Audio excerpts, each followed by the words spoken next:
আর এবার নজর রাখবো বনগাঁ রানাঘাট ডাবল লাইন রেলপথের কাজ। হ্যাঁ, প্রকল্পের কাজের অগ্রগতি পরিদর্শনে শিয়ালদার ডিআরএম। আরো বিস্তারিত জানি, যে ছবি দেখাচ্ছি শিয়ালদার ডিআরএম তিনি যখন পরিদর্শনে গিয়েছিলেন সেই সময়কার ছবি দেখাচ্ছি আপনাদের। অনিরুদ্ধর কাছ থেকে আরো বিস্তারিত জানবো।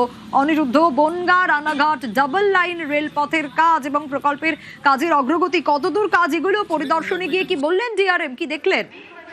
একদমই দেখো, আজ বনগাঁ স্টেশনে এসেছিলেন শিয়ালদা ডিভিশনের ডিআরএম। তিনি জানিয়েছেন যে বনগাঁ থেকে শিয়ালদা যে সিঙ্গেল লাইন রয়েছে সেই ডবল লাইনের কাজ কতদূর এগিয়েছে সেই বিষয়ে সমস্ত কর্তাদের সঙ্গে তিনি বনগাঁতে একটি বৈঠক করেন এবং তিনি জানিয়েছেন যে ডবল লাইনের অগ্রগতি নিয়ে তিনি আজ পরিদর্শনে এসেছেন।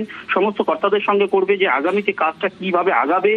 এই লাইনের দীর্ঘদিন স্থানীয় মানুষের চাহিদা ছিল, বনগাঁর মানুষের এবং রানাঘাটের মানুষের চাহিদা ছিল যে বনগাঁ এবং রানাঘাটের মধ্যে যোগাযোগ আরো ভালো করবার জন্য এই ডবল লাইনের প্রয়োজনীয়তা ছিল, সেই দাবিও তুলেছিল স্থানীয়রা। সেই অনুসারে এই ডবল লাইনের কাজ কতদূর এগিয়েছে সেই অগ্রগতি পরিদর্শনের জন্যই আজকে ডিআরএম এসেছিল এবং কর্তাদের সঙ্গে বৈঠক করেছে। আগামী দিনে এই কাজ আরো দ্রুত কি করে করা যায় সেই বিষয়েও তিনি কিন্তু তদারকি করেছেন।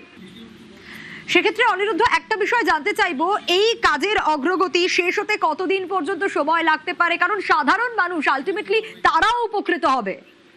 একদমই দেখো, এই বনগাঁ থেকে রানাঘাট রুটে যেহেতু বনগাঁ এবং রানাঘাটের মধ্যে ব্যবসায়িক লেনদেন প্রচুর থেকে থাকে, অর্থাৎ ব্যবসায়িক যে সমস্ত পণ্য আনা নেওয়া, সেক্ষেত্রে কিন্তু এই ডবল লাইন অত্যন্ত জরুরি এবং সেক্ষেত্রে এই ডবল লাইনের কাজ দ্রুত সম্পন্ন করা হবে বলে কিন্তু আগে রেলের তরফ থেকে জানানো হয়েছিল। আজকে ডিআরএম সেই বিষয়েই তদারকি করলেন যে দ্রুত গতিতে এই কাজ কতটা সম্পন্ন করা যায়, কিন্তু এখনো পর্যন্ত কত দিনের মধ্যে কত সময়ের মধ্যে এই কাজ সম্পন্ন হবে সে বিষয়ে কিন্তু ডিআরএম এর তরফ থেকে কিছু জানানো হয়নি। বেশ,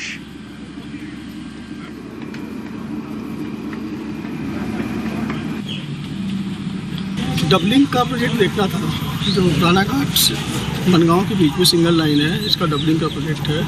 उसमें क्या इशूज आने वाले हैं, किस तरीके से प्रोजेक्ट आगे बढ़ेगा, उसको देखने के लिए।